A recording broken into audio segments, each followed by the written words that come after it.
I brought a few images I want to share. Is it okay if I bring them up to the table a second before I start speaking? You want to hand them in? I'll pass it down.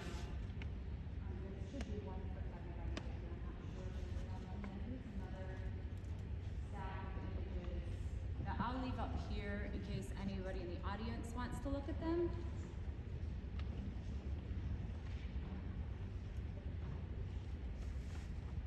I'll wait till everybody gets the paper before I start to speak.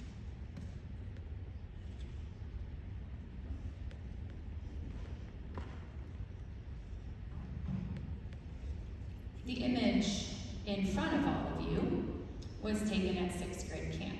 My child went to 6th grade camp last week, and while she was at 6th grade camp, engaged in what was told was a game of laser tag, where children ran around the woods with guns, as you see in this picture here, that do not look like toy guns.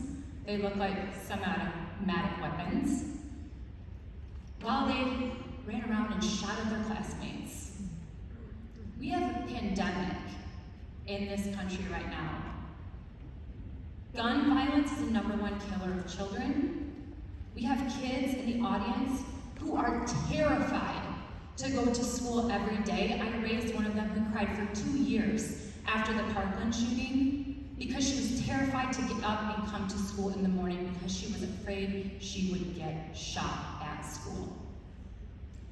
We have administration that is here today, one in the back, who brought in police officers when the Parkland protest happened to stand at the doors so students couldn't walk out in remembrance of Parkland and in partnership with the students at Parkland. He fear-mongered the students. My child walked past the police officer and was told, "You need to come back here and sign your child out." And I said, "I'm not doing that, give her a consequence." The students in this room don't want gun violence happening. They want administration that's going to protect them. And so my question to the board is, who is on the committee to decide that it would be appropriate for children to run around that are in 6th grade with guns shooting at other classmates as a school-sponsored activity? That is unacceptable. It is completely tone deaf. We had a school shooting at MSU that killed 3 students this past year. I don't know if you all watched the news and saw that, but I had 2 nieces on campus that called me crying and being terrified because they didn't know where the shooter was, and he was within the vicinity of their home.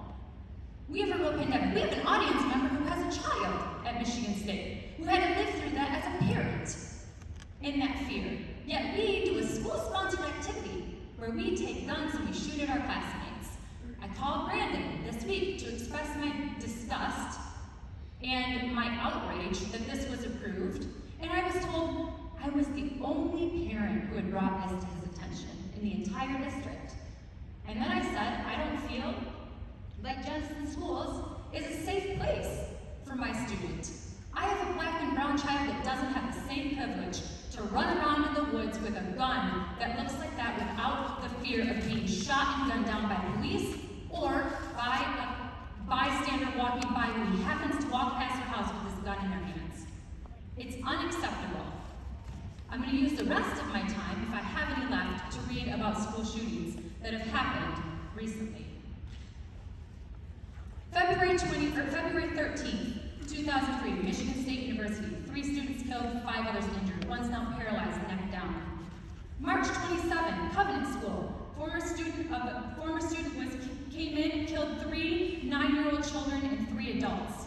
May 24, Robb Elementary. An 18-year-old, a former student, entered into the school and shot 19 students and killed them and 2 teachers while injuring 17 others.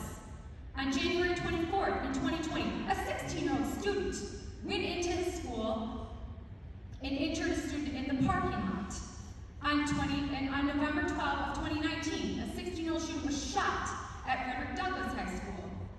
On February 15 of 2019, a student at Eastern Hills High was shot and injured in the school parking lot.